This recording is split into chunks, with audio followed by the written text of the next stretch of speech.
A magnitude 4.4 earthquake occurred offshore Guatemala, 100 kilometers SSW of Champerico, Guatemala, or 154 kilometers S of Tapachula, Mexico, on Sunday, the 10th of August 2025, at 15 hours 49 minutes and 45 seconds local time.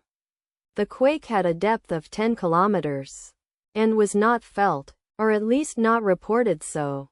Data source from EMSC. Did you feel it? Let us pray. May the earthquake that occurred not affect our brothers and sisters there. May the earthquake not happen again. And may God protect everyone. Amen.